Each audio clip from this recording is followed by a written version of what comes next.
programada para el día de hoy. Respecto a sus evaluaciones, las estoy calificando precisamente con el objeto de que ya el día de mañana pueda entregarles sus calificaciones tanto de la parte del cuestionario, del examen rendido, como también de la práctica, ¿no? En lo que concierne a los dos casos que se han trabajado. De la misma forma, sus participaciones en foro y otras circunstancias que conllevan la evaluación programada para este primer parcial, ¿no? El día de hoy vamos a iniciar también ya con el contenido de nuestro segundo parcial, en este caso concerniente a la gestión pública por resultados o a la gestión pública, primero desde una faceta general para abordar ciertas consideraciones conceptuales de lo que involucra una gestión pública por resultados en base también a experiencias latinoamericanas al respecto, y ya de manera específica luego el abordaje de la gestión pública por resultados en nuestro país, ¿no? Que fue implementada a partir de la vigencia de la ley SAFCO, de la ley 1178, y los decretos supremos reglamentarios o la normativa reglamentaria que fue emitiéndose precisamente como complemento de tales circunstancias, ¿no? Esto como una referencia de lo que denota la gestión pública, de abandonar una forma de gestión pública basada en objetivos para concentrarnos en una gestión pública por resultados, ¿no? Que es la que predomina en este caso en nuestro país desde 1990 hasta la fecha, ¿no? Con varias consideraciones que pueden hacerse al respecto, ¿no? Antes de que podamos iniciar ya con nuestro tema número 3, preguntarles si es que tienen alguna consulta, alguna duda respecto a el desarrollo de la evaluación. Como les digo, las notas finales las voy a entregar mañana, ya con los resultados. He calificado un poco más de la mitad de las pruebas enviadas por exam.net y estimo que esta noche terminaré de calificar todo junto con la evaluación de todas las otras actividades que se han ido suscitando. No sé si tienen alguna consulta, alguna duda en particular para que podamos absolverla en este instante antes de continuar con el desarrollo de nuestra materia.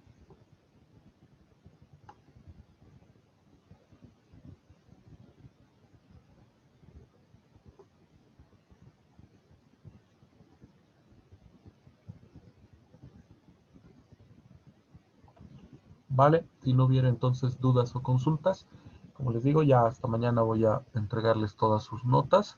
antes de subirlas al sistema para cualquier eventualidad, cualquier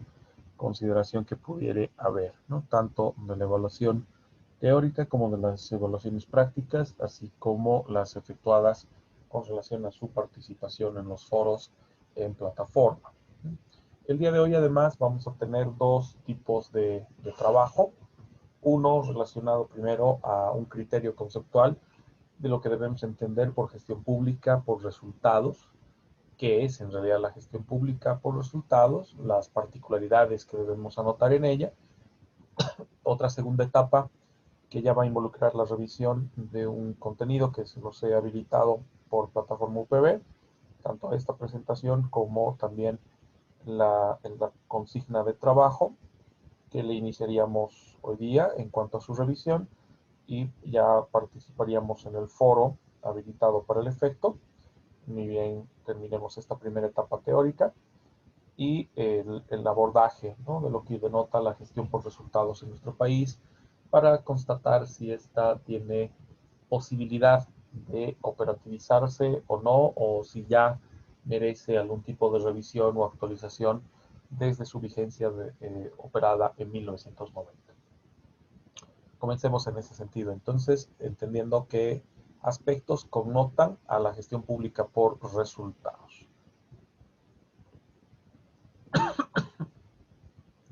Vamos a dividir esta presentación en dos primeros momentos, ¿no?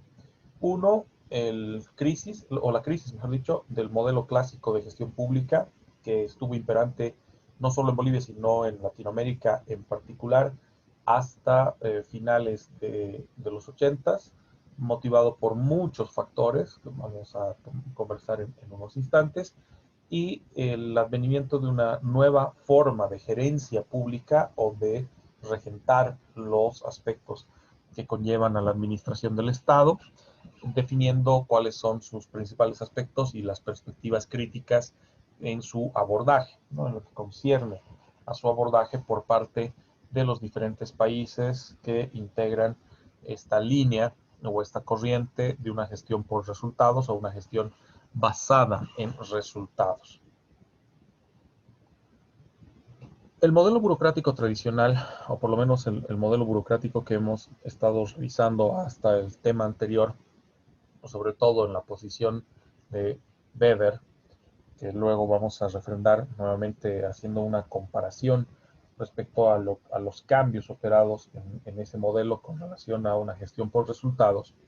se basaba en tres pilares fundamentales, ¿no? El control de los insumos, con la determinación del número de funcionarios, la verificación del gasto, de los gastos autorizados, en una lógica de preservación burocrática o determinación de la cantidad de puestos o la cantidad de individuos requeridos para el funcionamiento del propio Estado, para el funcionamiento de las entidades. El cumplimiento detallado de las normas o procedimientos, muy propicio en los esquemas mecánicos, en el sentido de que todo lo que haga o todo lo que llegue a involucrar la labor efectiva de parte del servidor público tenga que estar claramente determinada o claramente establecida en la normativa vigente, y que además dicha normativa nos establezca un criterio de procedimientos o un aspecto procedimental en cuanto a la propia actuación del servidor público, ¿no? Y el mayor logro de productos posible, ¿no? Sujeto a inspecciones, el hecho de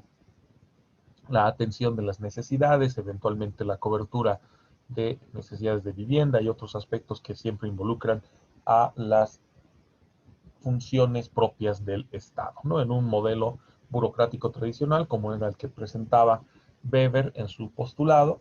y que dio lugar en gran medida a el reconocimiento de una administración de corte o de carácter mecánica. Permítame un instante, chicos, por favor.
Gracias por la espera.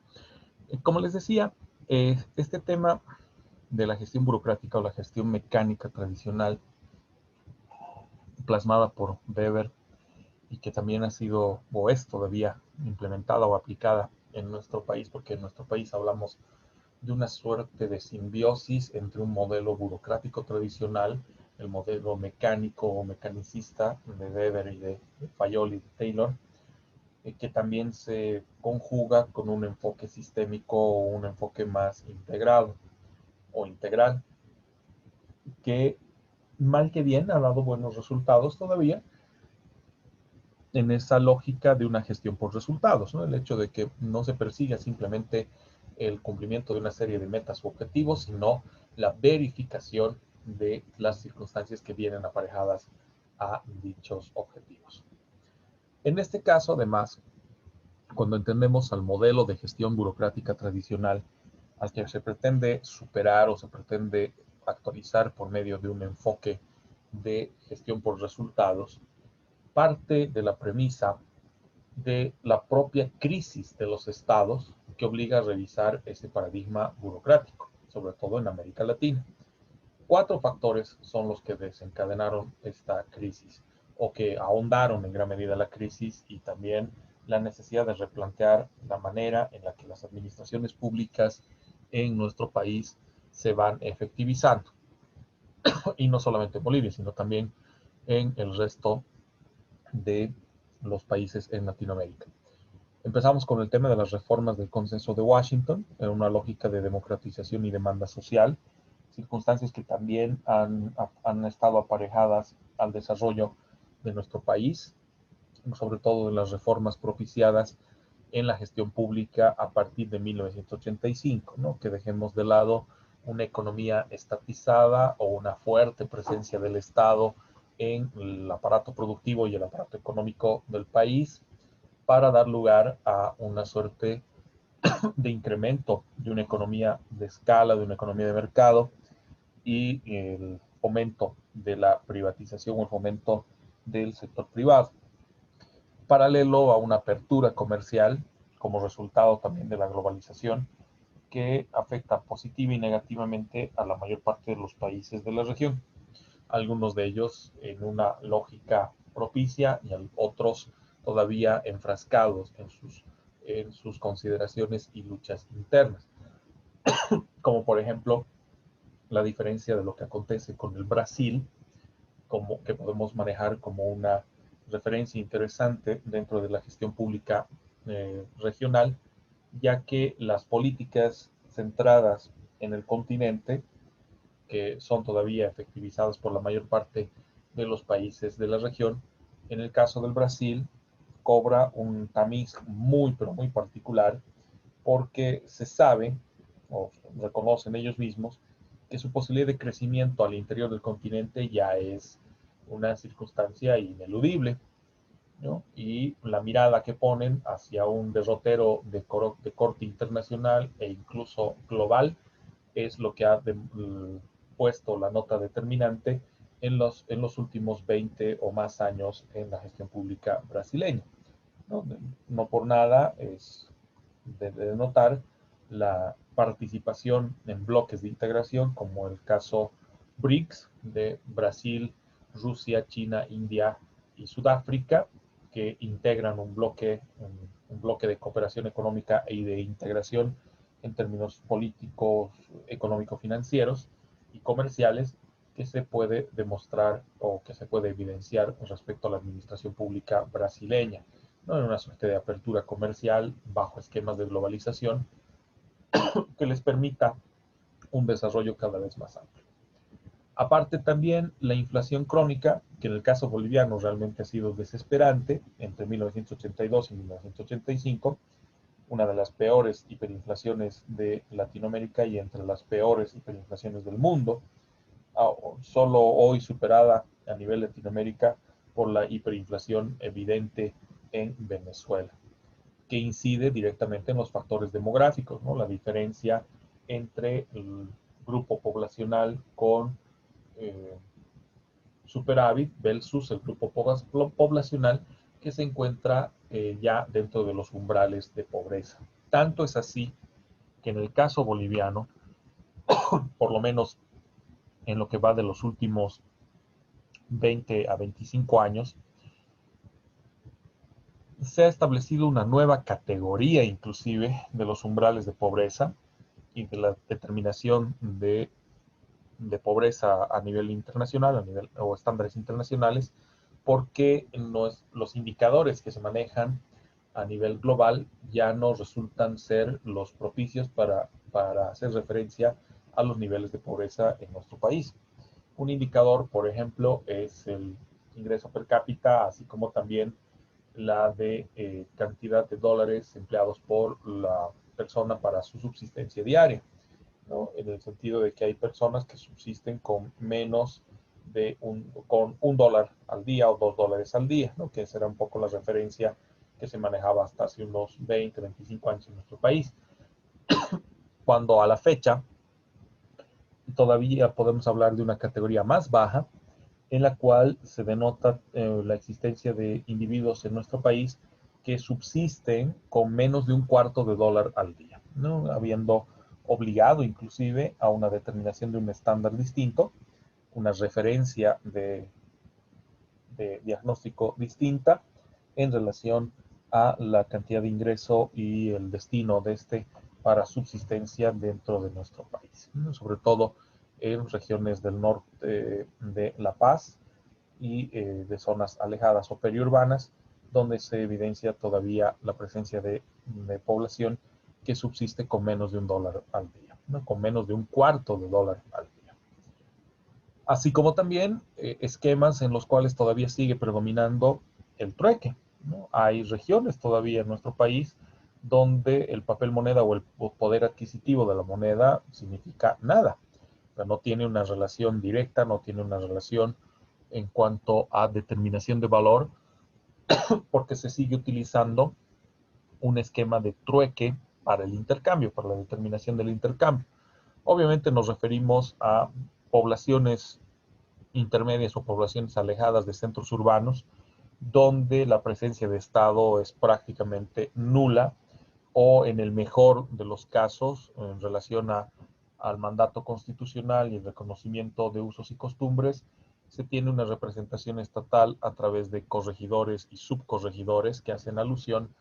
a esquemas imperantes durante la colonia, ¿no? Para una suerte de relación entre la dirigencia política y las dirigencias o las representaciones de carácter indígena originario campesino. Después también se ve una marcada influencia del incrementalismo fiscal y de la deuda pública,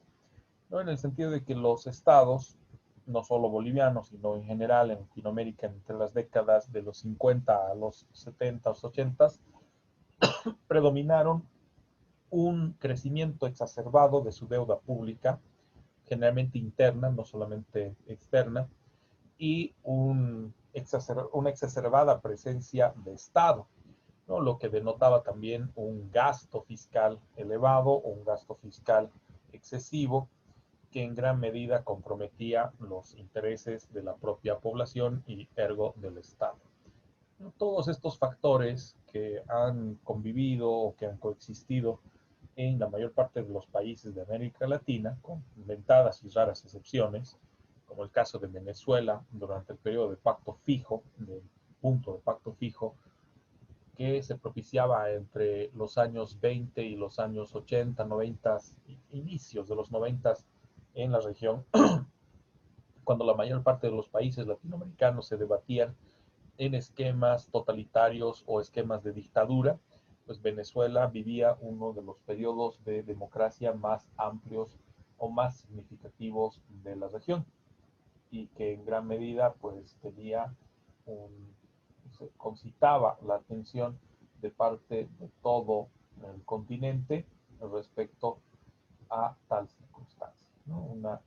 salvedad que en gran medida pues no se pudo mantener, no se pudo efectivizar, sino hasta finales de los 80, primeros años de los 90, en los que se propicia un cambio significativo en tales políticas, sobre todo con la llegada al poder desde el intento de golpe fallido de Hugo Chávez. Más allá de aquello, pues obviamente durante todo este desarrollo, durante todo el esquema que involucraba la gestión administrativa en Latinoamérica, trajo consigo la necesidad de replantear una serie de circunstancias, la necesidad de establecer un nuevo criterio de operatividad de la administración pública y se vio por conveniente una mirada hacia un tipo de gestión, la gestión por resultados. Esta discusión del modelo de gestión pública se concentraba sobre todo en cuatro tipos de problemas identificados. Uno, el problema financiero, en lo que concierne a la disciplina fiscal por parte de los estados, el hecho de si se manejaban de forma propicia los ingresos y los recursos del propio estado y cómo se los destina para el soporte de las necesidades de la población, sumado a un problema económico inicialmente derivado de la propia globalización, como una suerte de resabio o resultado de los flujos de mundialización y de globalización como tal, en términos económicos, financieros, comerciales, para incidir luego en un problema o la problemática social de los parámetros de desigualdad y el sostenimiento de la pobreza, ¿no? El crecimiento de la pobreza extrema o los umbrales de pobreza respecto al desarrollo de la sociedad. Fuera del problema político, ¿no? En el cual se encontraba precisamente un esquema de deslegitimación del Estado para poder conseguir o generar valor público a la conducción política o a la conducción de los intereses estatales, ¿no? Un problema de gobernabilidad que, como ya les mencionaba, desde más o menos mediados de siglo, un poco antes inclusive, ha ido comprometiendo a la mayor parte de los países de la región, obviamente nuestro país, con periodos álgidos o periodos realmente preocupantes, como fueron durante la década del 70 en nuestro país, con la secuencia de gobiernos totalitarios y despóticos o dictatoriales, como el caso del gobierno de Banzer, el Triunvirato y el JJ Torres y demás, que mantuvieron en vilo al país hasta el golpe de Estado, uno de los más cruentos de la región, casi asimilable al golpe de Estado de Pinochet respecto a Allende, el propiciado acá en nuestro país por García Meza, ¿no? Que junto a Luis Arce Gómez impusieron una dinámica de terror en nuestro territorio y que trajo consigo también uno de los periodos más aciagos de nuestra historia, ¿no? El periodo de la hiperinflación con el retorno a la democracia en 1982, en la cual sí les procuraba reconducir la nave del Estado, que se había visto severamente perjudicada por el periodo dictatorial de aquel entonces. Todos los periodos dictatoriales previos al gobierno de Siles. Hay incluso quien asevera que nos estaríamos acercando peligrosamente, esto ya por efecto del propio COVID y de las políticas inadecuadas que a veces se han adoptado en nuestro país, o la falta de decisión en términos económico-financieros de conducción de nuestro Estado, que podría llevarnos también a un escenario bastante aciago, a un escenario bastante complejo a partir de finales de esta gestión, primeros meses del 2021, ¿no? A no ser que se tomen medidas de shock como se tomaron en su momento en 1985, ¿no? Esa célebre participación o presentación del presidente de aquel entonces, don Víctor Paz Estensoro, que en un mensaje a la nación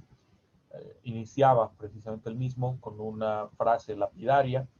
que ha pasado a la historia del bolivianos o ciudadanos, Bolivia se nos muere, ¿no?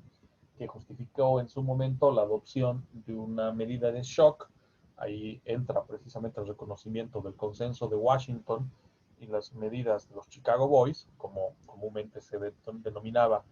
al grupo de asesoría económico-financiero o económico-financiera que brindaba soporte a las decisiones adoptadas por don Víctor Paz Estensoro en su último periodo de gobierno. Trajo consigo, no solo en Bolivia, sino en la región, el reconocimiento de estos problemas, lo financiero, lo económico, lo social y lo político, la discusión sobre un modelo de gestión pública, un modelo que hasta la fecha no mostraba los beneficios que se pretendían o se buscaba alcanzar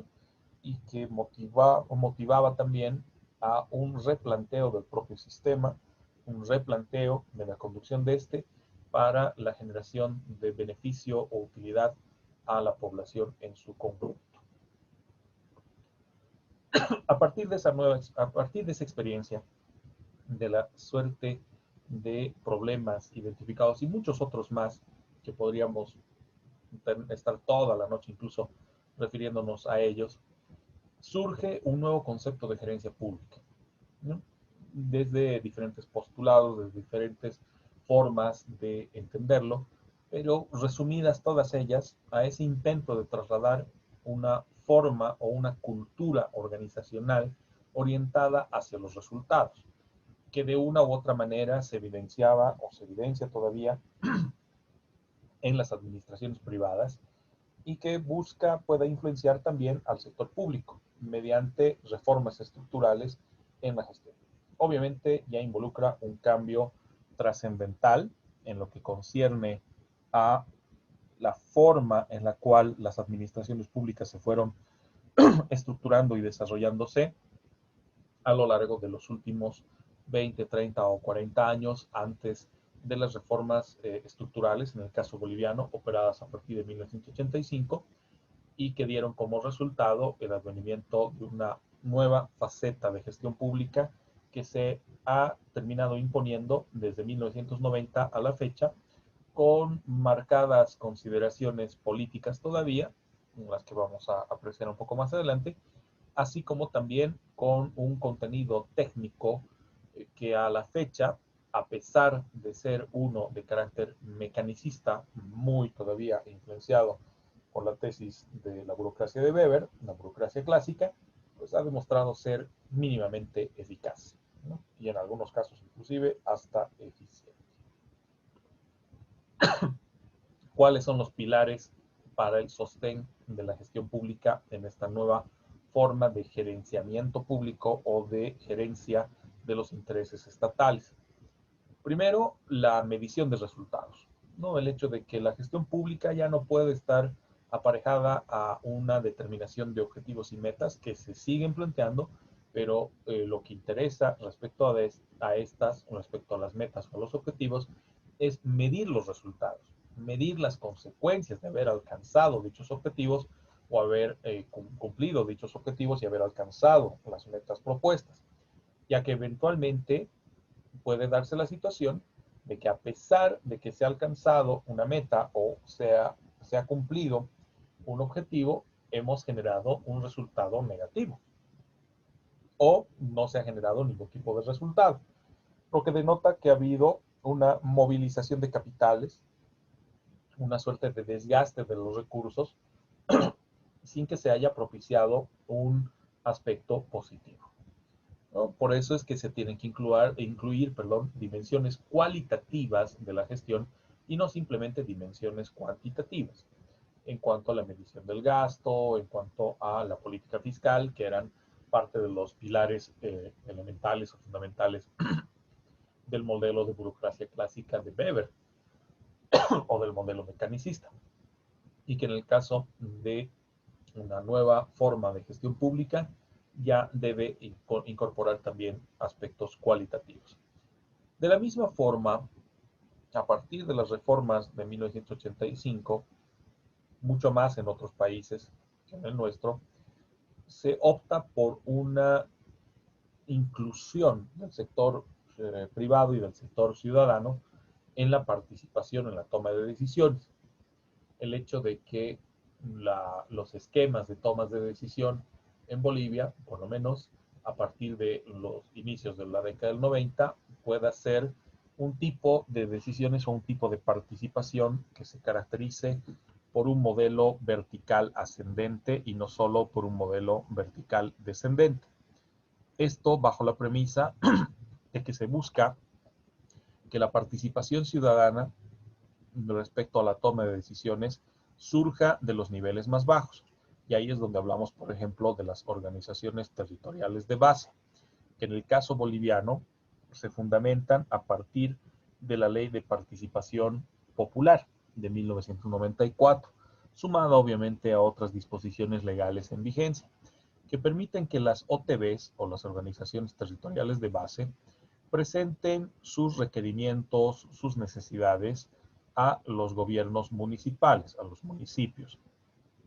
y que dichos requerimientos planteados por las OTBs sean incorporados en los municipios en lo que denota, primero, su plan operativo anual, su POA, y obviamente en la determinación presupuestaria, en los recursos que va a involucrar el desarrollo o aplicación de su POA,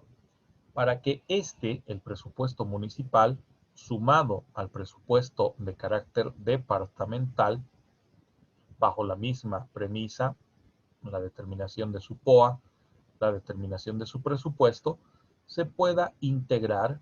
a lo que es el presupuesto general de la nación. Hoy diríamos presupuesto general del Estado. ¿Esto qué denota? Que con ello la formulación o la determinación, por ejemplo, de programas, proyectos, tareas y actividades que hacen a la política pública surja no solo desde un nivel estatal central, sino que más bien se origine en las calles, se origine en los barrios, a través de la organización prevista en ellos.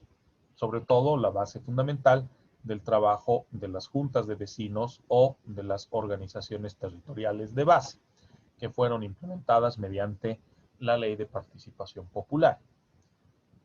Este aspecto ha estado vigente en nuestro país desde 1994 hasta más o menos mediados del 2009-2010, en el cual, mediante la Ley 031, la Ley Marco de Autonomías, se comete uno de los actos más reprochables en términos de participación ciudadana o participación en la toma de decisiones y referidas a la gestión pública, porque por efecto de la Ley 031, la Ley Marco de Autonomías, se deja sin efecto o se abroga a la Ley de Participación Popular. Y eso significa que las organizaciones territoriales de base pierden el sustento legal de sus actividades, así como también su influencia respecto a los municipios, porque las OTBs o las juntas de vecinos permitían una estructura, permiten todavía una estructura de organización de los barrios, de las zonas, que dan lugar luego a las representaciones de los distritos y en base a los distritos la representación en lo que antes se denominaba el comité de vigilancia, de carácter ciudadano, de carácter público, de la población en su conjunto, representada a través de sus dirigencias zonales, que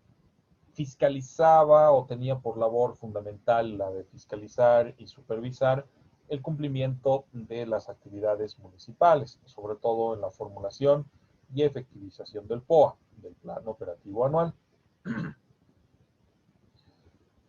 Al desaparecer el Comité de Vigilancia por efecto de la derogación o abrogación de la Ley de Participación Popular, así como también la Ley Orgánica de Municipalidades, la Ley 2028, se abre un vacío, ¿no?, respecto al vínculo que debiera existir entre las OTBs y los municipios, que por suerte se llena por un parámetro práctico, ¿no?, en el sentido de que se constituye en un derecho reconocido a la población que difícilmente será olvidado o desechado, razón por la cual hoy todavía podemos evidenciar una participación ciudadana, no en la proporción de lo que implicaba en su momento en la década de los 90, 1994 para adelante, con la Ley de Participación Popular, pero todavía con cierto grado de influencia e importancia respecto a la gestión pública, ¿no? El tema de la participación ciudadana, que además se refrenda en el propio mandato constitucional. En la Constitución Política del Estado se determina que la participación ciudadana va a reconocerse y operativizarse a través de una ley de participación ciudadana que ratifique el mandato constitucional. Dicha ley recién fue emanada, pues prácticamente unos 5 o 6 años después de la vigencia de la propia Constitución Política del Estado. Y fuera de ser una ley provechosa, ha restringido en gran medida la participación ciudadana a formas gremiales de representación, a través de sindicatos, a través de gremios o asociaciones, sin permitir a veces una representación y participación ciudadana más inclusiva. Por eso también reconocemos que esa ley, la Ley de Participación Ciudadana,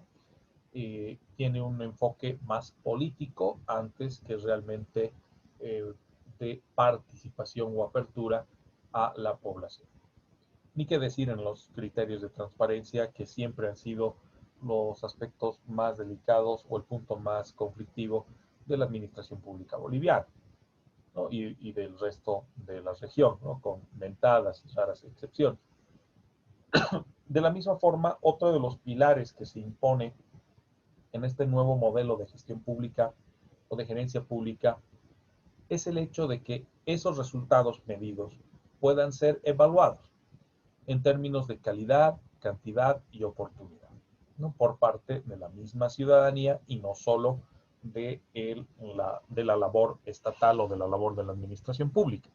Porque inicialmente esta medición de resultados permite, por ejemplo, a la administración pública el poder adoptar sobre todo las medidas de corrección o las medidas correctivas en cuanto a la propia gestión, y de parte de los ciudadanos permitir un desarrollo de su participación activa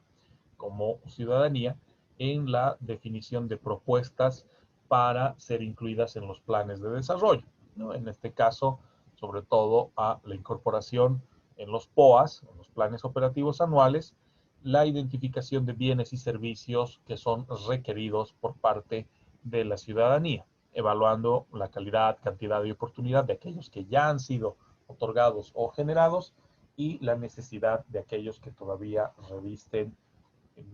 importancia en su provisión por parte del Estado. Entonces, este enfoque o esta forma de gestión de la gerencia pública se impone en nuestro país a partir de 1990 con la ley SAFCO, se refrenda con la ley de descentralización administrativa de 1993 y con la ley de participación popular de 1994, además de otras medidas y otras disposiciones legales que entran en un esquema de gestión por resultados bajo un enfoque sistémico que permita abordar de una manera integral estos cuatro pilares, ¿no? Que de una u otra forma pues favorezcan a la administración pública en su conjunto. Veamos ahora algunos conceptos de lo que es gestión por resultados, ¿no? En base a diferentes enunciados conceptuales, tanto de organismos de cooperación y desarrollo económico, como es el caso de la OCDE, como también de diversos autores. Según la OCDE, la gestión por resultados implica sobre todo la determinación o el poder fijar una serie de objetivos y normas que luego deban ser tamizados o constatados a través de indicadores de gestión que nos permitan alcanzar ciertos resultados para los programas o las entidades públicas que apliquen dichos objetivos o que pongan en marcha estos objetivos y normas, ¿no? Para su cumplimiento y que con frecuencia se van a vincular siempre a un parámetro de la administración pública, ¿no? Ya que también es factible una gestión por resultados en el sector privado,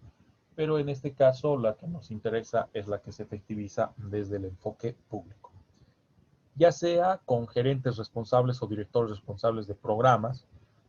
que pueden comprometer la presencia de una o varias entidades, o directamente de aquellas entidades públicas que vayan a aplicar procesos adecuados para alcanzar dichos objetivos y el cumplimiento de ciertas normas y estándares de gestión, ¿no? Conforme lo que plantea la OCDE a nivel global, no solamente en lo que concierne a Bolivia. En este caso, además, se hace mucho énfasis en los resultados a ser obtenidos, ¿no? Fuera de lo que son los objetivos, fuera de la determinación de lo que denotan estos, según lo que plantea la OCDE en la gestión por resultados, la idea es de que estos, los resultados en sí, puedan ser medidos, puedan ser tamizados o verificados. Esta medición denota sobre todo un criterio cualitativo como también un criterio cuantitativo, ¿no? En lo que concierne a la gestión por resultados y no solo el aspecto de los objetivos a ser cumplidos o los objetivos a ser trazados por parte de las administraciones públicas, ¿no? Por parte de quienes integran la administración pública de cada país, tomando como referencia estándares o normas previamente determinadas o fijadas en el ordenamiento positivo o el ordenamiento de cada país, y que vayan a verificarse dicha medición a través de la serie de informes que se vayan a propiciar con relación a la gestión pública. Esto da lugar a que reconozcamos una necesidad de una suerte de rendición de cuentas,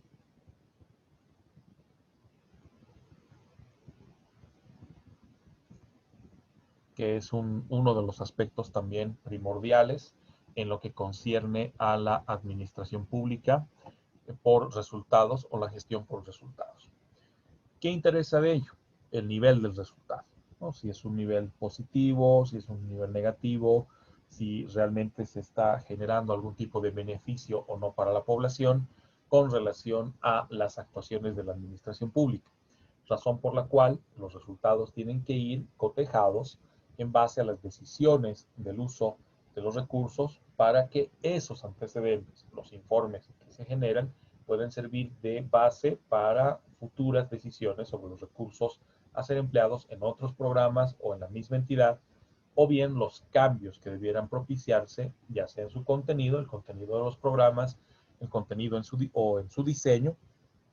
y eventualmente el reconocimiento o las sanciones respecto a las entidades, así como también a las personas que los integran.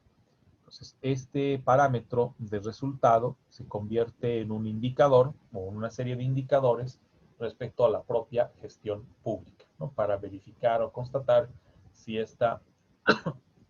se está desarrollando o enmarcando en niveles propicios o más bien nos encontramos ante una circunstancia negativa. Los informes, por lo tanto, se constituyen en una base de información de suma importancia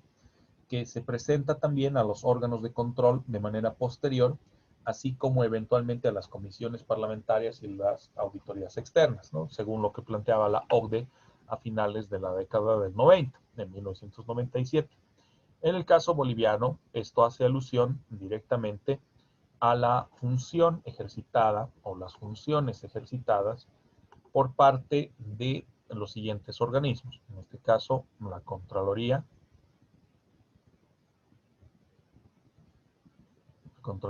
General del Estado, como el órgano rector del ejercicio del sistema de control. O sea, su labor primordial es el control de la gestión pública,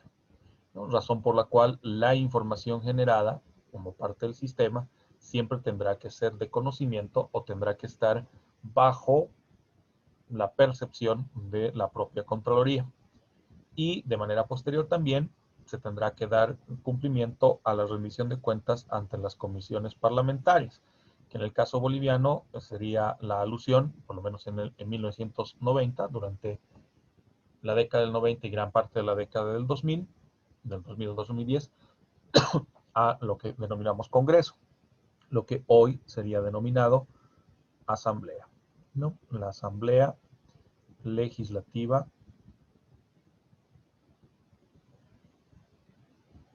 Plurinacional,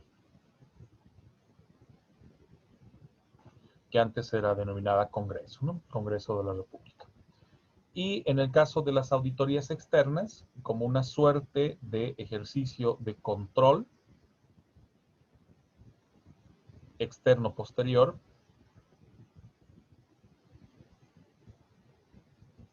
que tiene por objeto precisamente la medición de los resultados o el poder alcanzar una suerte de resultados y verificar la proporción de estos, así como su incidencia, su nivel positivo o negativo,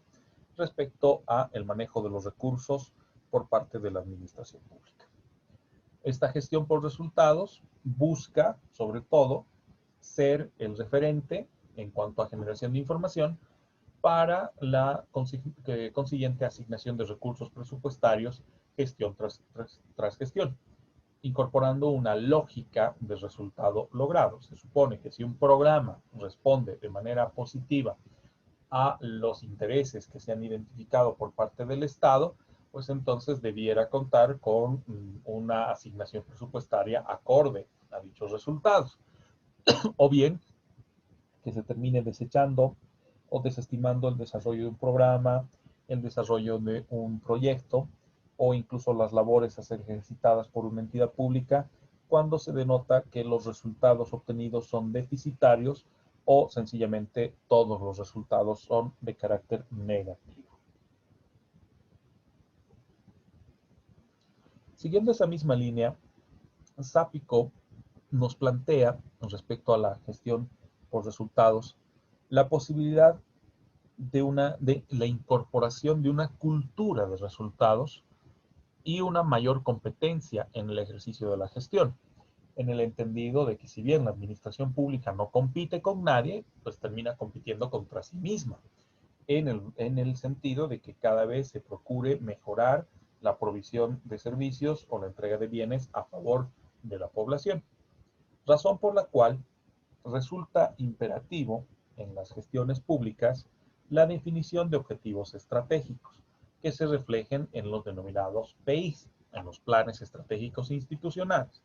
¿no? La formulación de un plan estratégico institucional parte sobre todo de la determinación de un diagnóstico de situación actual hacia una suerte de derrotero u objetivo trazado generalmente en el mediano y largo plazo, ¿no? Es una mirada de cómo estamos hoy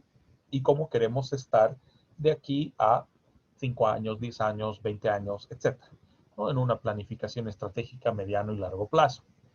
Y que dicha medición de resultados, gestión tras gestión, porque siempre debe operativizarse en un corto plazo para poder hacer las correcciones correspondientes, esté dirigida a complementar una visión formalista del propio presupuesto. Por eso es de que no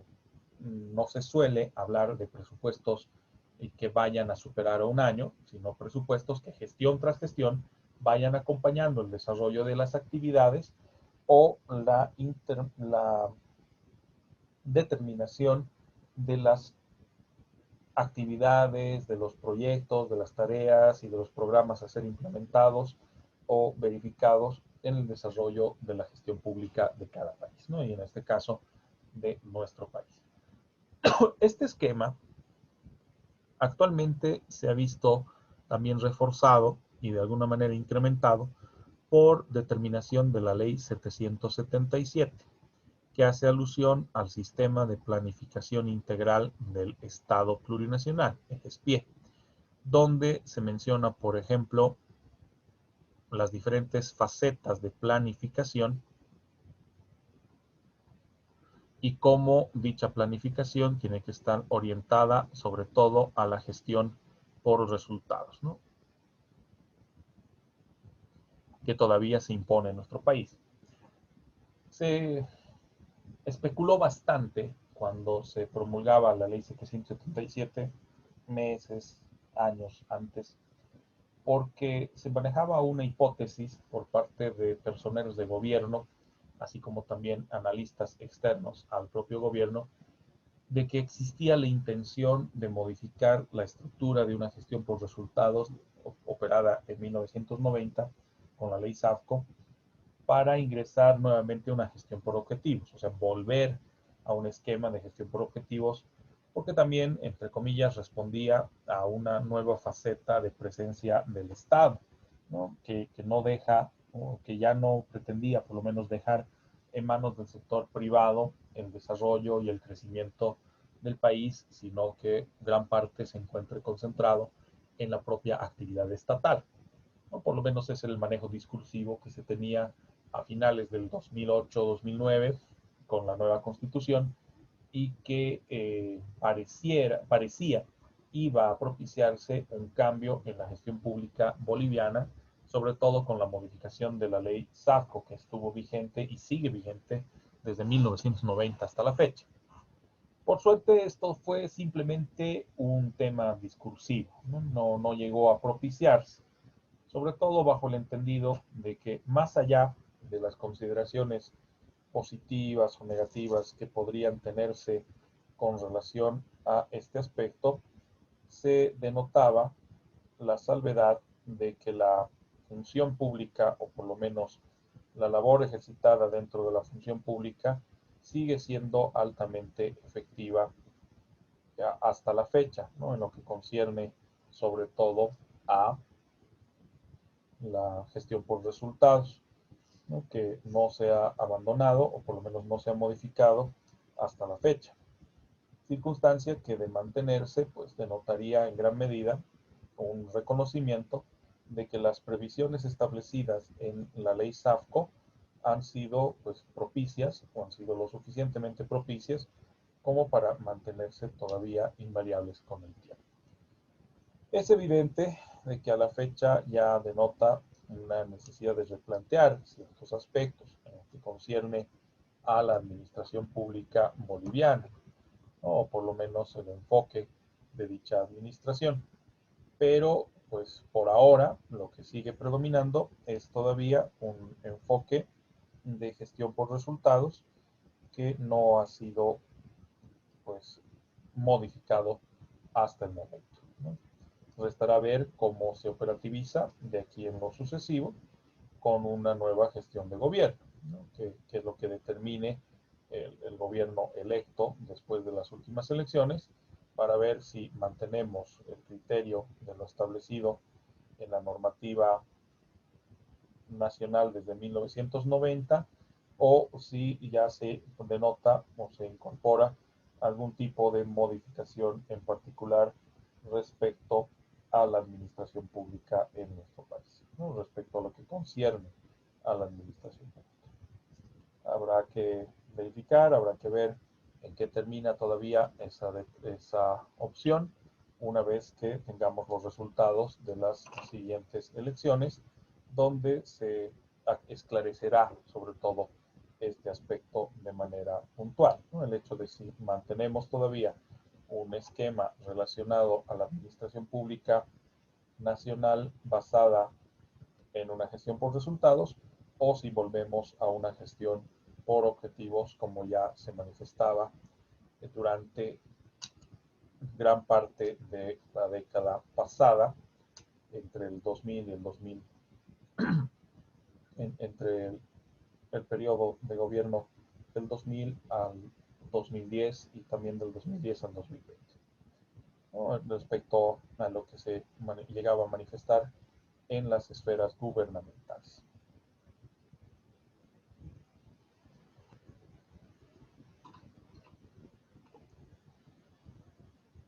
Siguiendo con las definiciones de la gestión por resultados, se manifiesta también por parte de Alan Schick una tendencia, en este caso relacionada a la modificación entre las relaciones de las unidades centrales de presupuesto, algo muy característico del enfoque tradicional de la burocracia, o el enfoque plasmado por la tesis de Weber, de Max Weber, respecto a una gestión de carácter central, ¿no? A una determinación de norma presupuestaria desde el punto de vista de la administración pública central y los departamentos gestores, que ya pueden vincularse a niveles autónomos, en el caso de la estructura de la administración pública boliviana, ¿no? A diferencia de lo que acontece, por ejemplo, con una gestión de carácter federal que podemos denotar en otros países, como es el caso de la Argentina, del propio Brasil, donde los contratos presupuestarios y los sistemas de exigencia de responsabilidad son los que permitan incorporar información sobre resultados en el proceso de asignación de los recursos, porque en gran medida el Estado descansa en sus formas de gestión, y una de esas formas de gestión involucra su relacionamiento con el sector privado o eventualmente con otras instancias del sector público para la provisión de bienes o para la provisión de servicios, ya sea para el beneficio de la propia entidad pública o de la administración e indirectamente el beneficio hacia la población o directamente ya el poder brindar soporte o servicios dirigidos a la población en su conjunto, ¿no? A la población en general. En todo caso, los elementos presentes en la gestión por resultados, o por lo menos los más relevantes, giran en torno a tres factores: mejorar la eficiencia y eficacia del gasto público, la delegación y responsabilización de la gestión y la rendición de cuentas. Respecto a la eficiencia y la eficacia, que se constituyen además en pilares de la administración pública por el mandato de la propia ley SAFCO, por el mandato de una tesis de la burocracia clásica señalada por Max Weber, en lo que concierne a la evaluación de la propia labor estatal o de la labor administrativa del Estado, que en el caso de la gestión por resultados va ligado sobre todo a la medición y evaluación de los resultados generados por políticas y programas para orientar las decisiones de asignación de recursos presupuestarios, ¿no? Que esta verificación, este ejercicio de control permanente o constante, responda sobre todo al reconocimiento de cómo incide de forma positiva o negativa el desarrollo de programas, políticas y otras circunstancias en las cuales la administración pública llega a manifestar su labor cotidiana, entendiendo además que tiene que efectuarse una delegación y responsabilización de la gestión, sobre todo para abandonar esquemas centralizados de administración pública, ¿no? En este punto es donde evidenciamos que la gestión por resultados tiene una primera incidencia o un primer vínculo en lo que concierne a la construcción de autonomías, porque de una forma de administración pública de carácter central, pasamos por lo menos a un esquema de desconcentración, a un esquema de descentralización y por último a un esquema de autonomías,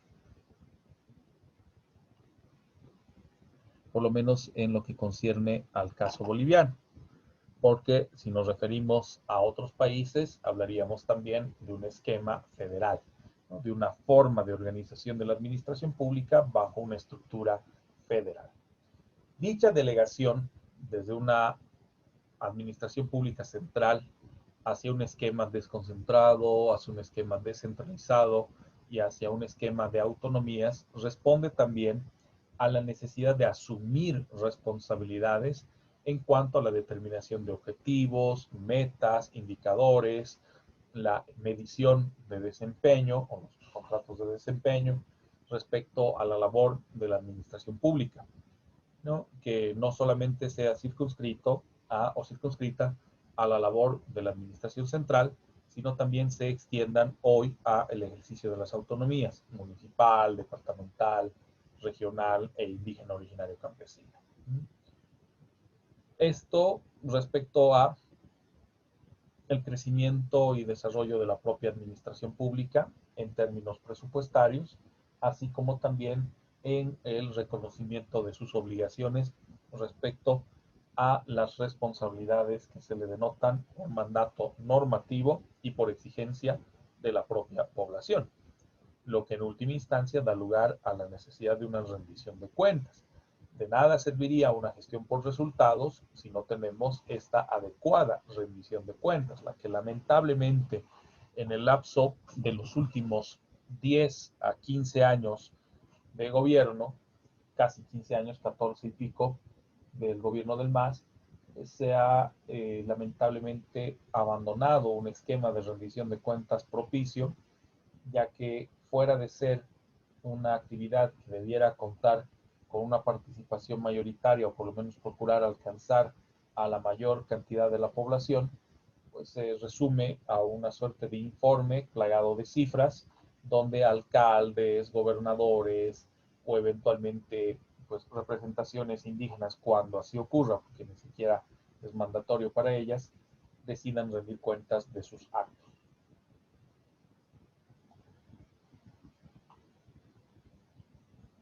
Básicamente se ha terminado reduciendo la rendición de cuentas a la presentación de un informe ante los órganos que ejercen tuición, en este caso Consejo Municipal en lo que concierne al municipio o a la alcaldía, la Asamblea Legislativa Departamental en lo que concierne a la gobernación y la Asamblea Legislativa Plurinacional cuando nos referimos al gobierno central con relación a las labores de presidencia, ¿no? Y que en muchas ocasiones esta rendición de cuentas se confunde con el informe de gestión que se presenta en cada periodo fiscal, ¿no? En el caso de Cochabamba, el informe que se ha rendido por parte de la gobernadora ante la Asamblea Legislativa Departamental con efecto de la efemérides cochabambina, el 14 de septiembre, lo propio en lo acontecido respecto al municipio, la rendición de cuentas, la escueta rendición de cuentas de parte del hoy alcalde José María Leyes con relación a su labor al frente de la alcaldía, una labor bastante discutida, bastante controvertida, por lo menos, en cuanto a sus decisiones adoptadas en diferentes momentos o espacios de gestión pública, que denotan en gran medida cómo la rendición de cuentas en nuestro país ha ingresado ya desde hace varios años a una forma muy displicente, muy laxa respecto a su contenido y su verdadera esencia e importancia, ¿no? Cosa que hasta la fecha pues genera todavía una serie de sinsabores.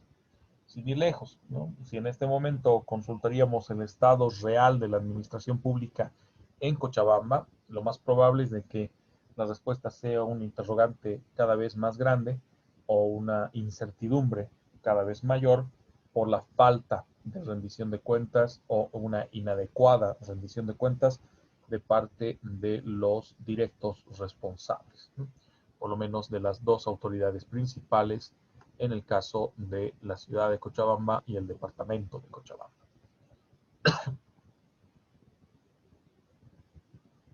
Permítame un instante, chicos, por favor.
Ok, gracias, chicos. Mi garganta ya estaba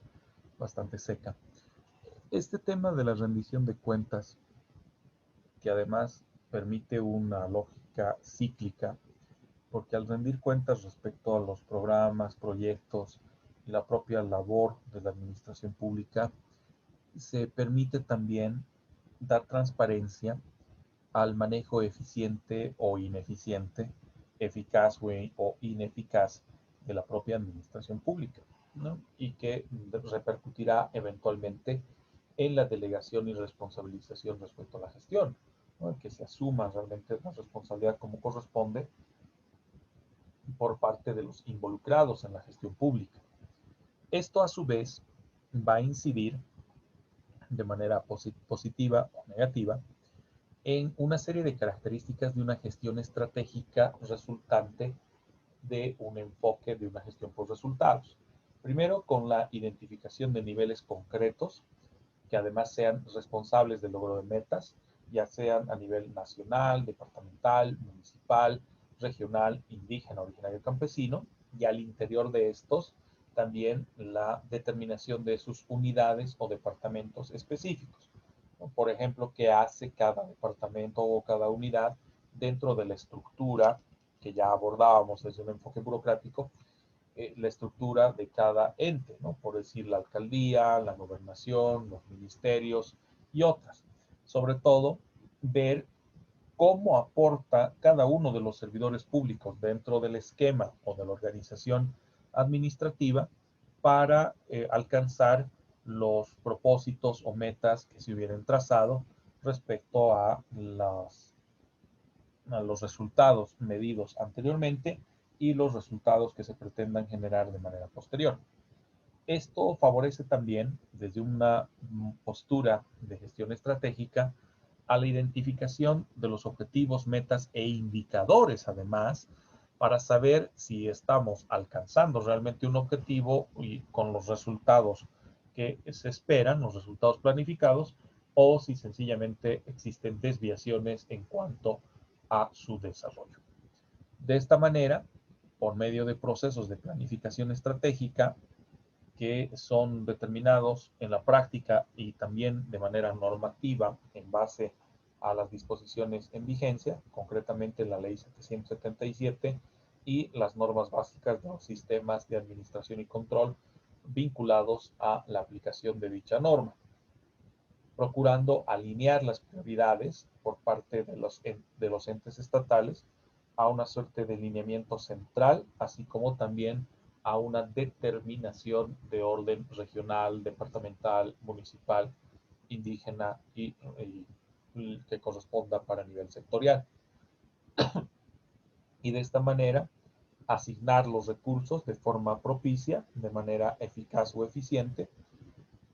constituyéndose luego dicha asignación en la base para el ejercicio del control del sistema de control gubernamental, así como también la evaluación de las metas propuestas en términos de resultados alcanzados.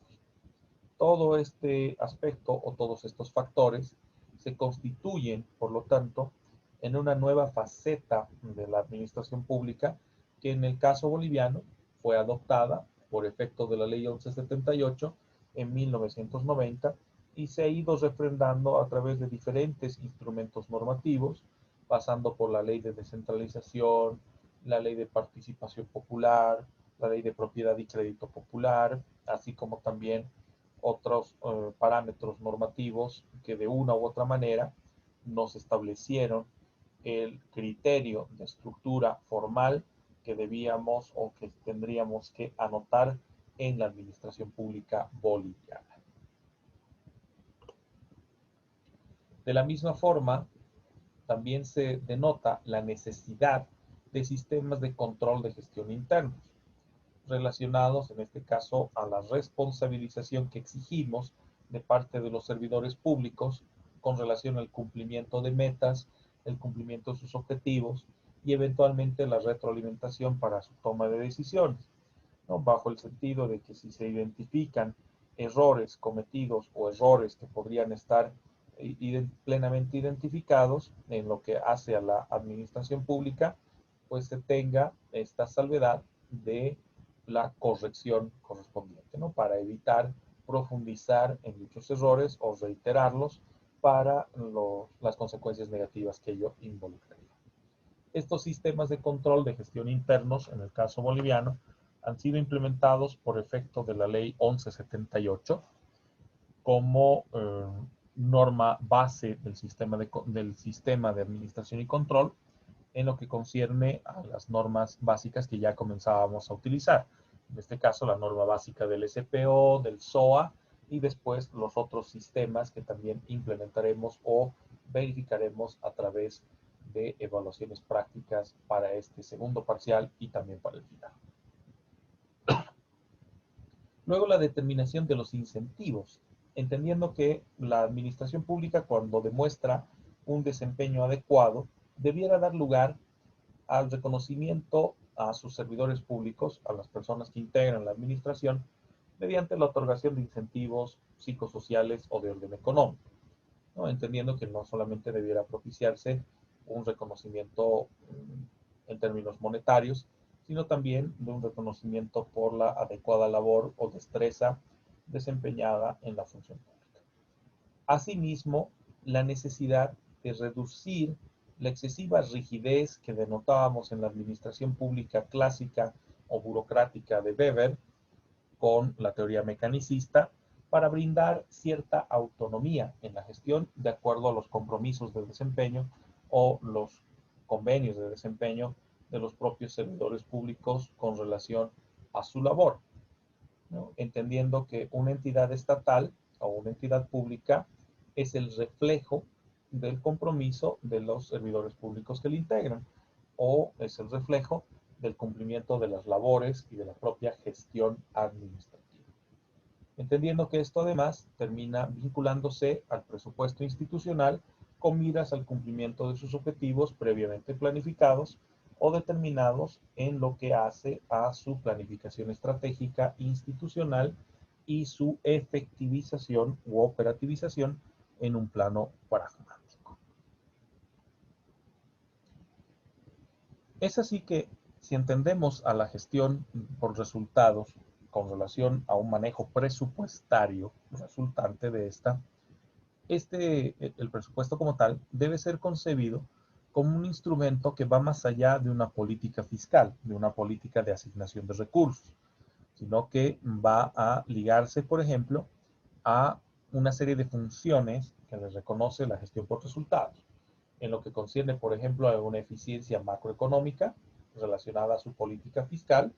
la determinación de la cantidad de recursos requeridos por el Estado para su propio funcionamiento y la forma en la que dichos recursos van a ser empleados o van a ser implementados al interior de las diferentes entidades estatales. También el nivel de eficiencia en la asignación de los recursos, una eficiencia en la asignación dentro de las entidades, no solamente a nivel macro, sino a nivel micro ya en lo que concierne a cada entidad estatal, y la eficacia en la asignación de recursos en un término operativo, ¿no? Ya en la operativización o cumplimiento de los fines y metas propuestas como parte de la planificación estratégica al interior de cada entidad. Esto a su vez permite identificar una serie de objetivos estratégicos, a su vez la relación con los objetivos básicos de la administración y los instrumentos que vayan a manejarse para dicho propósito. Es así que al entender lo propuesto por ILPES, en este caso para la gestión en el marco de las innovaciones presupuestarias, es que denotamos la relación entre los denominados objetivos estratégicos y los objetivos básicos, perdón.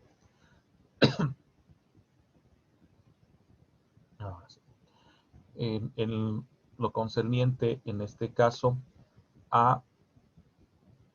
la relación que debe trazarse, por ejemplo, de los objetivos macroeconómicos a la necesidad de preservar la solvencia del sector público, así como también la posibilidad de estabilizar la demanda agregada de recursos dentro de las instituciones estatales,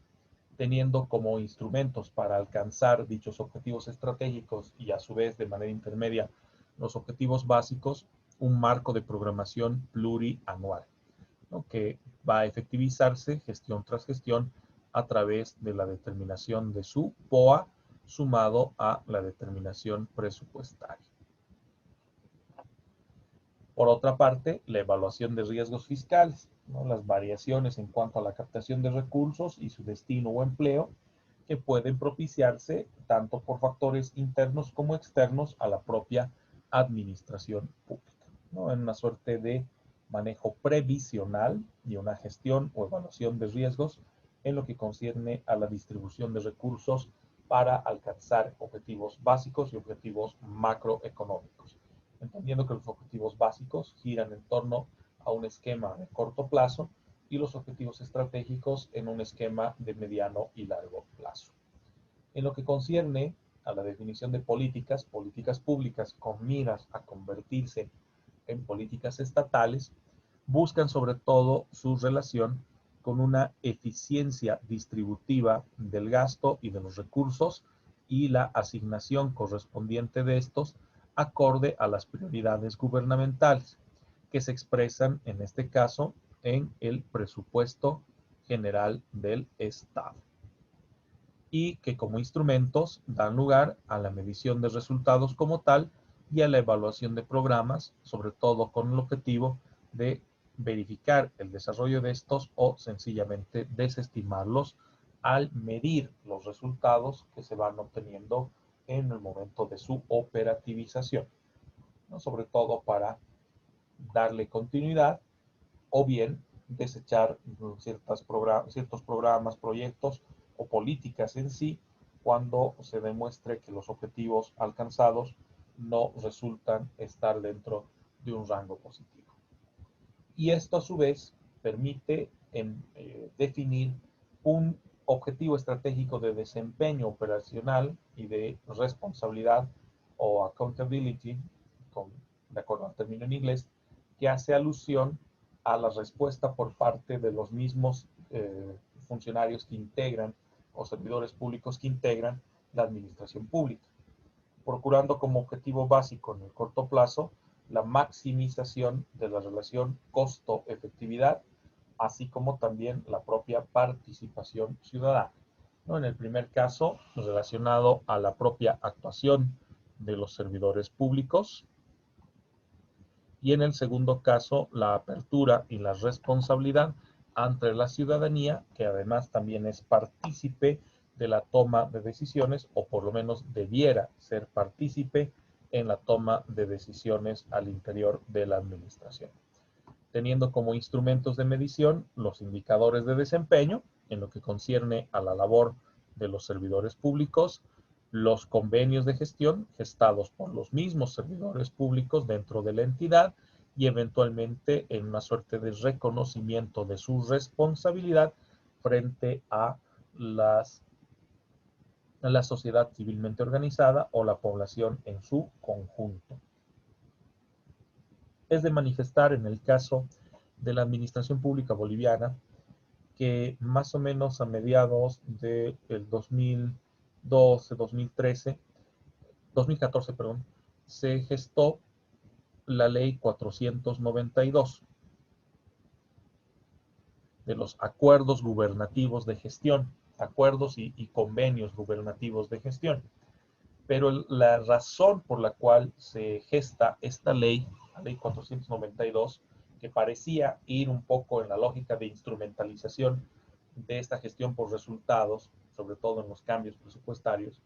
con miras a un desempeño operacional y a una suerte de asunción de responsabilidades por parte de la administración pública, por lo menos así parecía, terminó gestándose en una lógica más política, ¿no? En una consideración más de corte político-administrativa que administrativa en sí.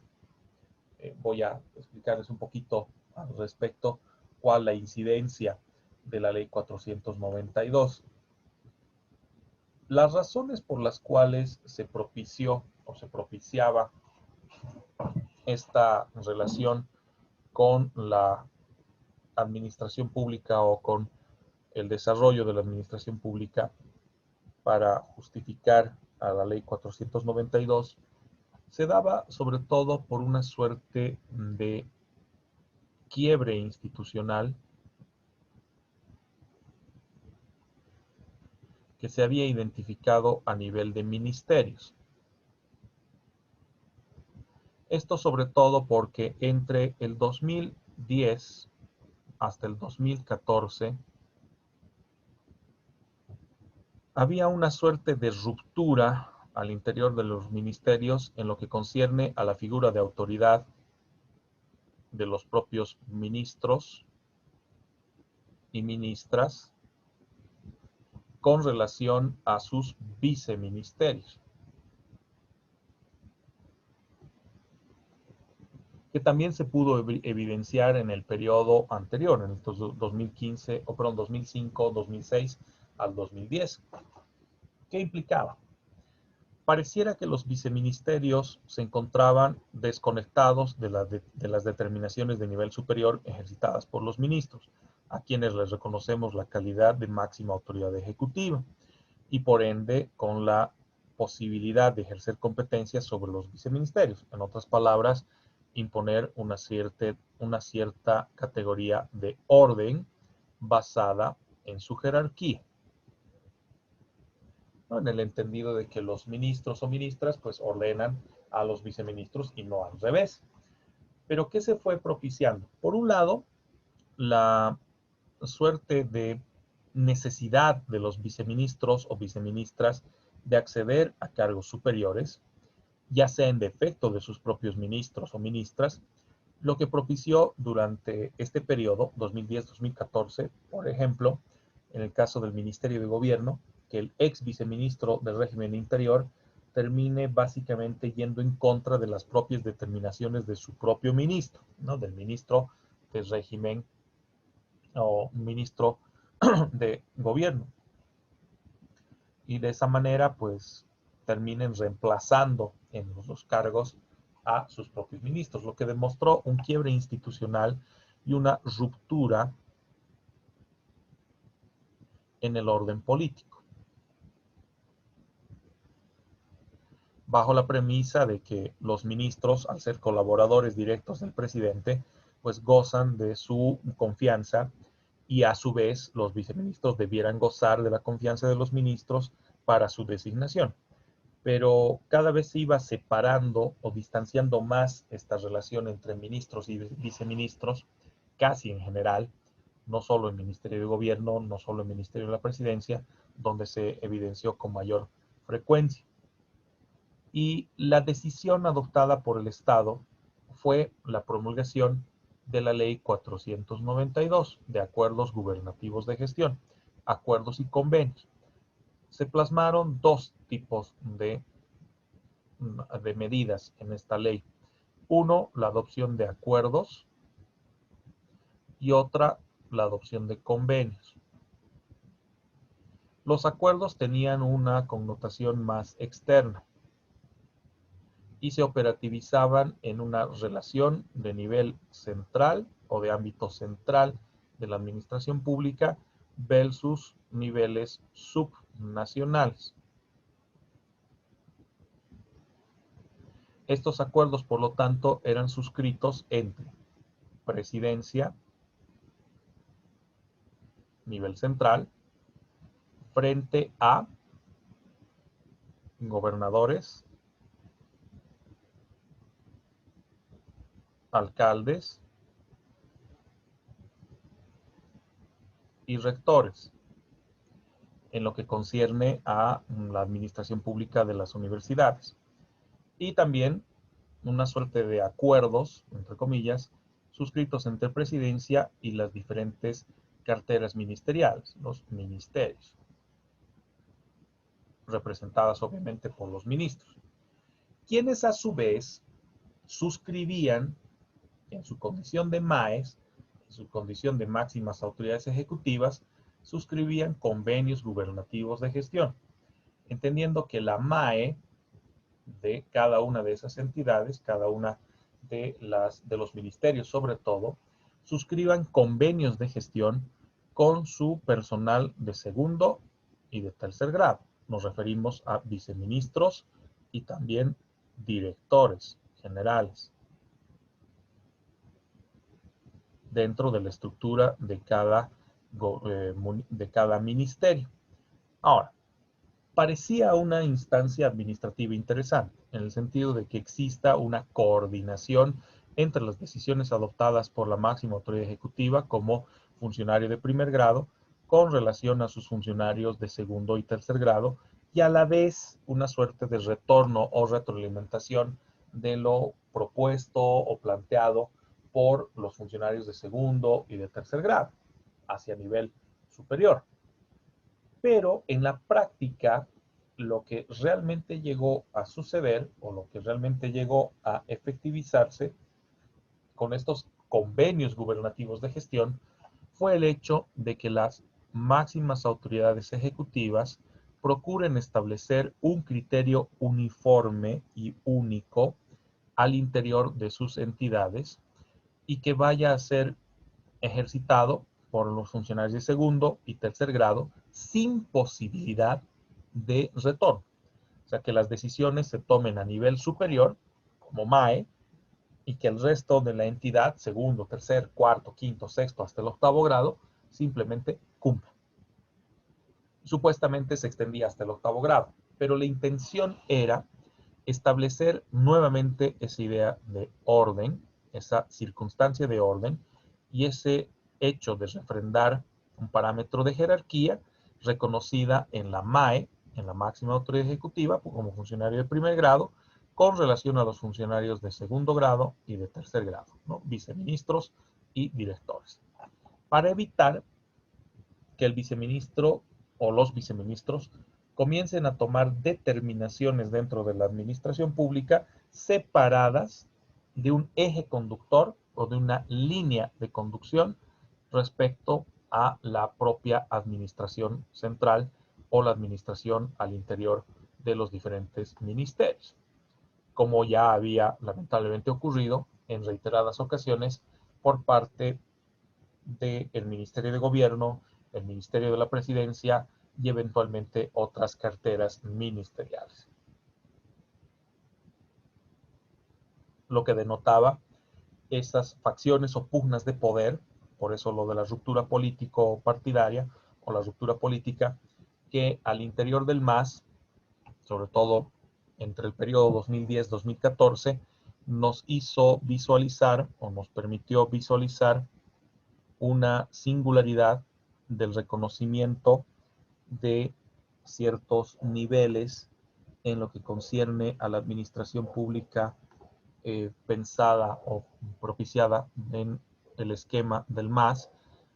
haciendo alusión a tres niveles o tres sectores políticos imperantes al interior del movimiento al socialismo, por lo menos en este periodo, 2010 al 2014.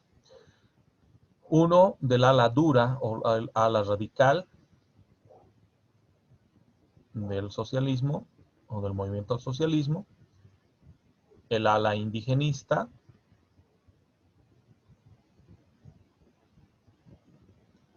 y una especie de ala intermedia, el ala tecnócrata, que podía evidenciarse al interior de los viceministerios y ministerios. ¿Qué era lo que sucedía? En algunas ocasiones, el viceministro respondía, por ejemplo, a un ala indigenista, mientras que el ministro o ministra respondía a un ala radical o, en su caso, a un ala tecnócrata. Y por ende se propiciaba una ruptura entre las decisiones de nivel ministerial o de nivel de ministro o ministra respecto a las decisiones de los viceministerios y lo propio respecto a directores generales, ¿no? Que predominantemente tenían una connotación de ala tecnócrata, ¿no? Que responde más a un pensamiento de orden profesional o un esquema de labor profesional y no necesariamente con una influencia política, aunque en última instancia también la tenía. ¿Qué es lo que se busca con los convenios gubernativos de gestión? Romper esto, que no exista esa diferenciación que a la postre nos mostró las fracturas o las fracciones, o si quieren en los términos manejados por el exministro de Planificación para el Desarrollo en el gobierno de Sánchez de Lozada, las fisuras que hoy son más que evidentes al interior del movimiento al socialismo, ¿no? Tanto en en sus periodos de gobierno como ahora, incluso en el desarrollo de una campaña con miras a las elecciones nacionales. Pequeños factores de lo que concierne a la ley 492, que inicialmente se plasmaba como un instrumento de gestión administrativa, pero que llegado el momento se denotó su incidencia o su influencia más de orden política o de orden político respecto a la estructura y la forma de organización de la administración pública durante el periodo 2010-2014, donde se evidenció con mayor frecuencia, ¿no? Ya en el periodo 2015 al 2018, tal circunstancia tomó un tamiz completamente distinto, porque en gran medida las determinaciones que se adoptaban por parte del gobierno central se refrendaban o se ratificaban a través de leyes emitidas por la Asamblea Legislativa Plurinacional. Este periodo 2010-2014 fue sobre todo condicionado por esta suerte de captura del Congreso, captura de los intereses al interior de la Asamblea, porque ya se buscaba sobre todo un esquema hegemónico de dominación y de ejercicio de poder que comenzó a operativizarse al interior de la Asamblea Legislativa Plurinacional, ¿no? Con la captura de los 2/3, el hecho del control de ambas cámaras, control de la Cámara de Diputados, control de la Cámara de Senadores, ¿no? Y que le dieron una fuerza normativa que todavía hoy tiene lamentablemente el MAS en la representación en la Asamblea Legislativa Plurinacional, ¿no? De la importancia del voto útil al cual se hace alusión a la fecha, porque no solamente debemos elegir a presidente y vicepresidente, sino que también tenemos que tomar en cuenta que detrás de presidencia y vicepresidencia vienen los diputados plurinominales y también las senaturías o los senadores, ¿no? por diferentes regiones. Si eventualmente un partido político llega a efectivizar lo que el MAS ha hecho en los últimos 14, casi 15 años, es una suerte de captura de la toma de decisiones y la fiscalización efectiva que debía efectivizarse al interior de la Asamblea Legislativa Plurinacional, que en gran medida a la fecha se encuentra cooptada por el movimiento al socialismo, ¿no? Y que esperemos en la siguiente elección no tengamos la misma circunstancia, porque muy poco va a servir la determinación de un nuevo presidente o una nueva presidenta, aunque las posibilidades de Ruth Nina ya son mínimas, por no decir inexistentes. Lo propio en el caso de Janine Áñez, que declina su candidatura, ¿no? En este caso, pues el próximo presidente del Estado no solo va a tener la difícil tarea de la gestión pública, sino también ese grado de relacionamiento con la Asamblea, como lo tuvo en su primer momento, que todavía manifestaba algo de oposición, en el periodo 2006-2010 y 2010-2014.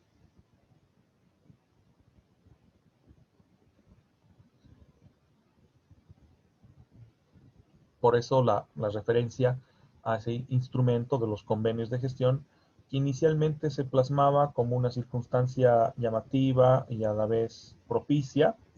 pero que en última instancia se denotó más su carácter político o de orden interno para una suerte de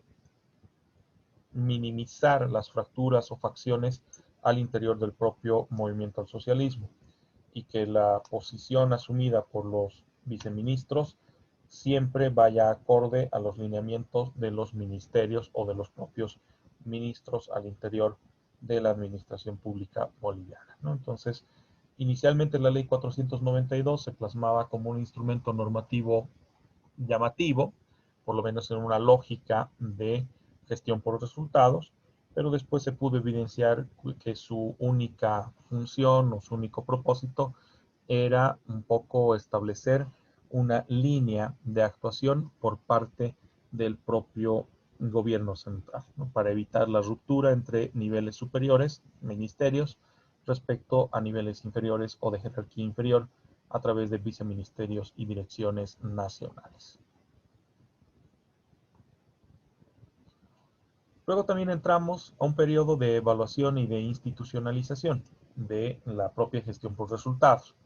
buscando sobre todo la adopción de esquemas formales dentro de la administración pública que todavía reconozcan eventualmente cierto grado de informalidad en ese proceso de transición entre 1985 a 1990 y de manera posterior a 1990, entendiendo que la planificación institucional o la planificación estratégica tendría que formalizarse e institucionalizarse, valga la redundancia, dentro de las entidades estatales, ¿no? Que todas las entidades públicas que conforman a la administración siempre tengan en mente el desarrollo de una planificación estratégica, por lo menos en un horizonte temporal de 5 años. Para ello, las instancias coordinadoras de esta etapa de evaluación e institucionalización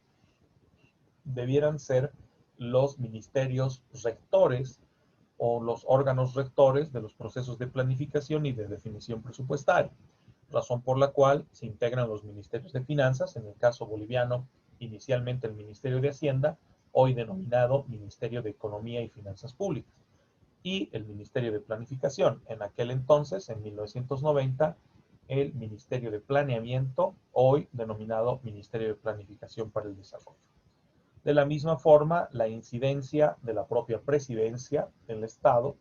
que vaya a propender hacia un esquema de gestión por resultados y su incorporación o institucionalización en un plano formal,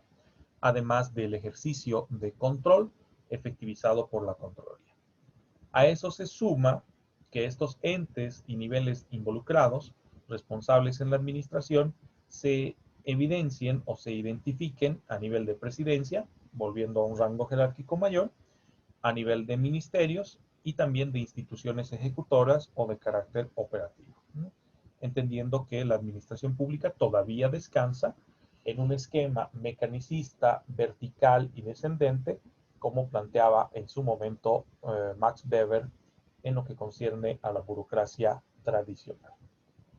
Y la relación con el presupuesto, con el proceso presupuestario, que debiera estar integrado a la función de la propia administración pública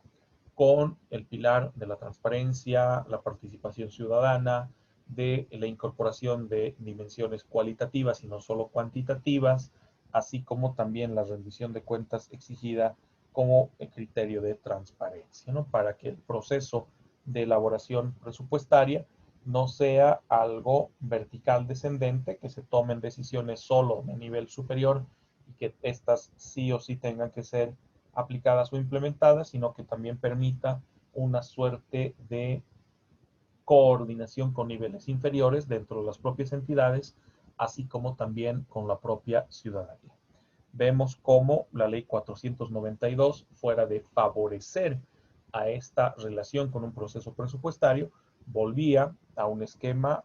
muy, pero muy vertical y descendente que era propicio durante la forma de estructura burocrática o de burocracia tradicional que manifestábamos en la escuela mecanicista de Max Weber, ¿no? Y de Henry Fayol, que en todo caso en nuestro país sigue todavía con una elevada influencia o marcada incidencia en cuanto a la estructura de la administración pública.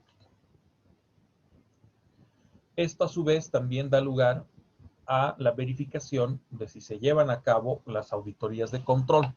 entendiendo que estas auditorías de control pueden efectivizarse en dos niveles: las auditorías de carácter interna, las auditorías internas, y las auditorías externas. En el caso boliviano, las auditorías internas son propiciadas por la UAI, la Unidad de Auditoría Interna, que debe estar presente en todas las entidades públicas en el país. y las auditorías externas son practicadas por o profesionales independientes o en su caso empresas de auditoría o consultorías o consultoras de auditoría externa que además respondan a los lineamientos o a los mandatos de la Contraloría. O sea, son contratados los profesionales independientes o las consultoras en auditoría gubernamental por la Contraloría General del Estado, que viene a ser el órgano rector de los procesos de control externo posterior, ¿no?, para el desarrollo de auditorías. La gestión por resultados va a estar condicionada por la presencia o no de estos procesos de auditorías de control o de due diligence o de debido proceso en cuanto a la función administrativa. Porque como resultado de esas auditorías se tendrán los reportes de dicha evaluación, los informes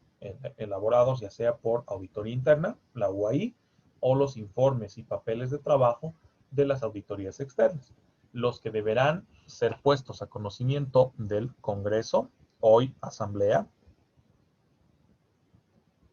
la Asamblea Legislativa Plurinacional y eventualmente las asambleas departamentales y el Consejo Municipal. También tendrán que ser puestas a conocimiento de la máxima autoridad ejecutiva, la MAE, y en última instancia de la población o los propios usuarios de la administración pública, ¿no? Entendiendo que esta lógica de gestión por resultados busca la adopción de criterios de transparencia y de responsabilización de las labores administrativas,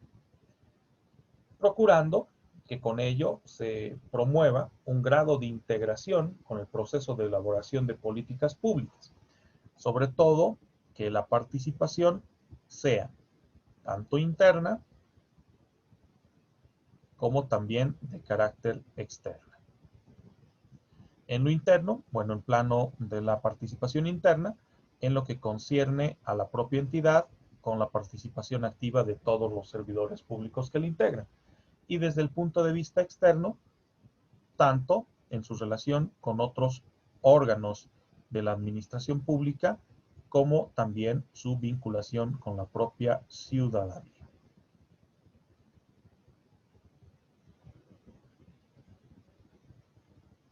Entendiendo que la población o la ciudadanía en su conjunto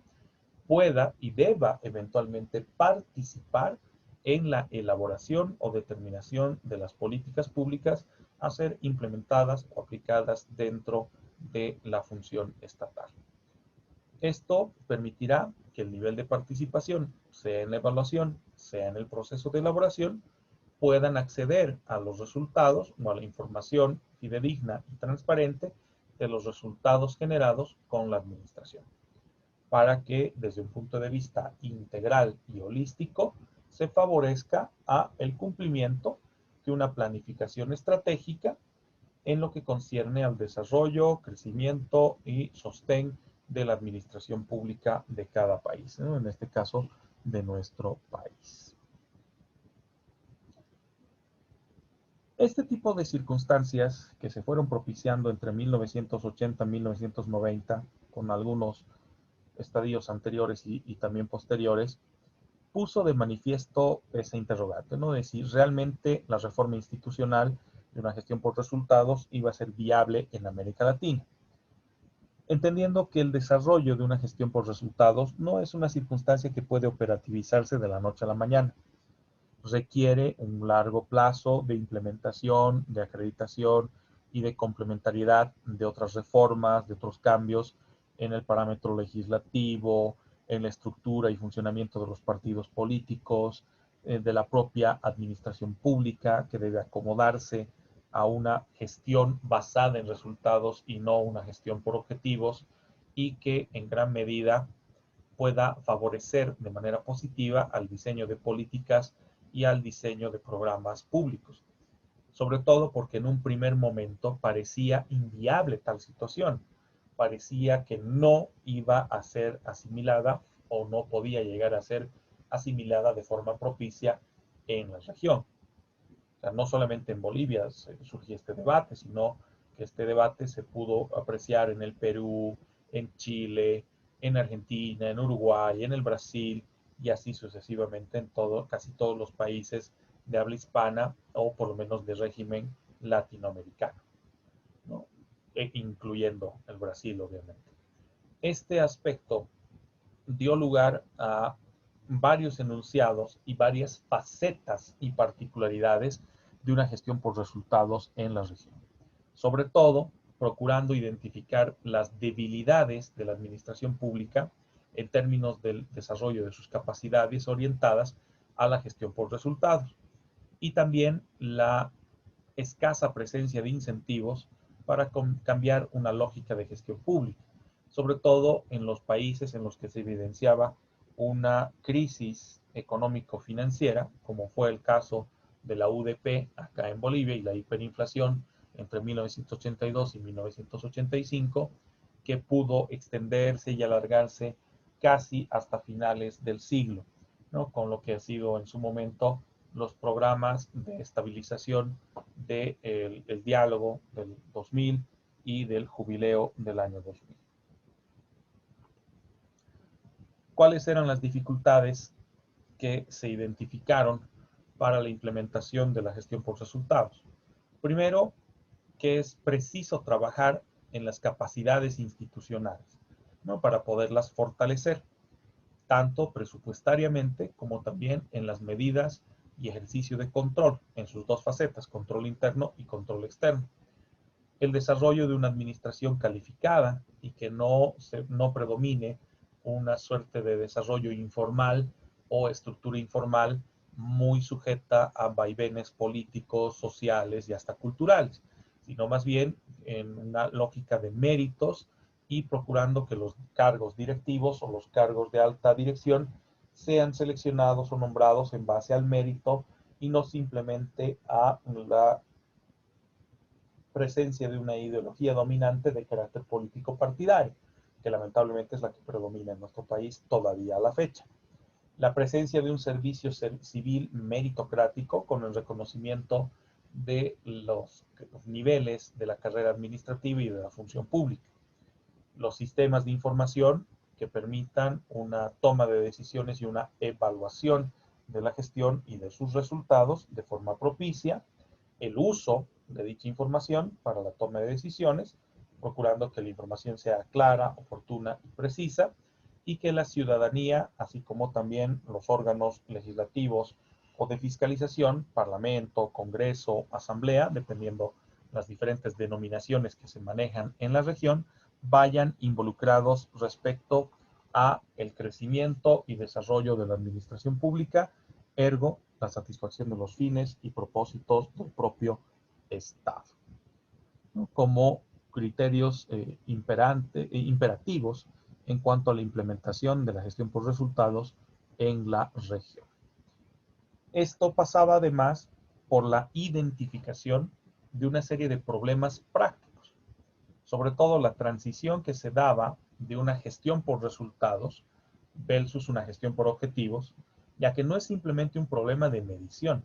sino inclusive un cambio de estructuras mentales, un cambio de organización por parte de la administración pública que debe partir del propio servidor público,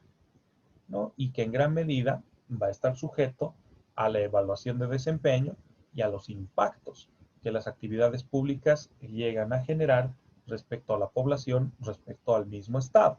en una relación causa-efecto, ¿no? Entendiendo que el crecimiento de un país o el sostenimiento de patrones de crecimiento responden en gran medida al mérito y a la formalidad de su administración pública, ¿no? Compuesta por los servidores públicos propicios o que permitan alcanzar niveles adecuados de desarrollo de cada país. Con lo que habríamos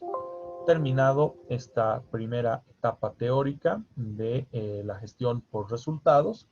para que podamos ya iniciar con algunos criterios de orden práctico, ¿no? Para ello, les he dejado en plataforma una lectura en particular en la que se aborda precisamente la metodología que involucra la gestión por resultados de manera general y ya luego también de manera propicia en lo que concierne a, a la administración pública boliviana. Esto sobre la base de un trabajo elaborado por la GTZ. Enseguida les muestro el documento, permítanme un instante.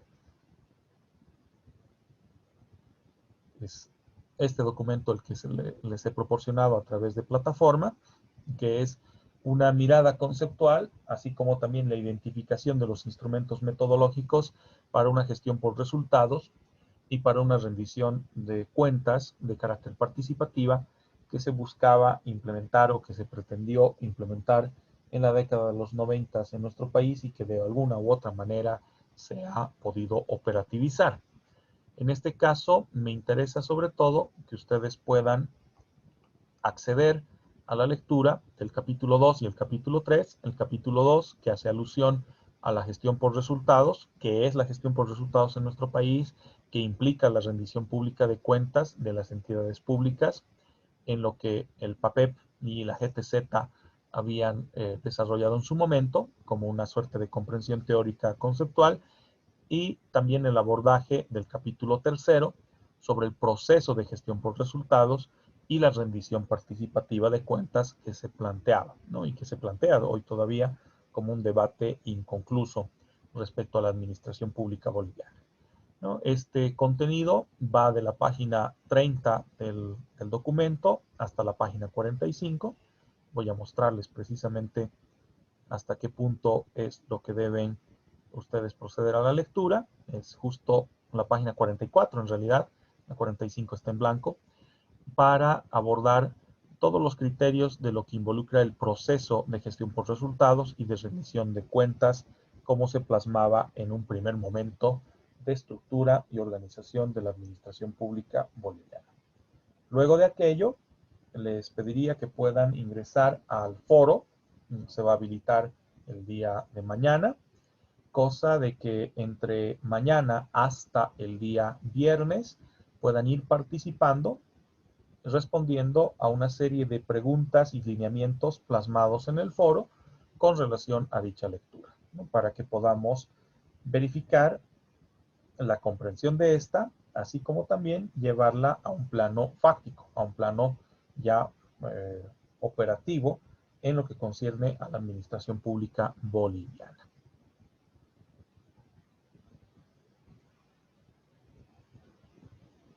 Bien, no sé si tienen alguna duda o consulta antes de que cerremos la sesión programada para el día de hoy. Reitero, el día de mañana voy a hacerles entrega ya de sus notas finales, tanto del cuestionario como de las prácticas y los casos que se han resuelto por plataforma.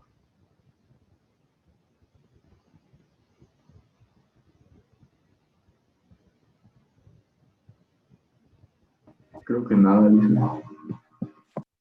Perfecto. Si no hubiere consultas, de todas formas, si es que surgiera algún tipo de consulta luego de la lectura que van a propiciar, pues saben que tenemos los diferentes canales abiertos, en este caso el grupo de WhatsApp y el propio foro en plataforma, ¿no? Con el objetivo de que puedan hacerme las consultas que estimen convenientes, ¿no? El día de mañana vamos a abordar ya una metodología propia de la gestión por resultados, su vinculación con los sistemas de administración y control y la propia estructura de la administración pública boliviana que responde a esta forma de organización. Está bien, dice. Perfecto, gracias chicos, buen descanso, nos vemos mañana. Hasta Mañana, Licen. hasta luego, hasta Alicia. mañana, Licen. Hasta mañana, Gracias. buen descanso. Hasta mañana, Licen.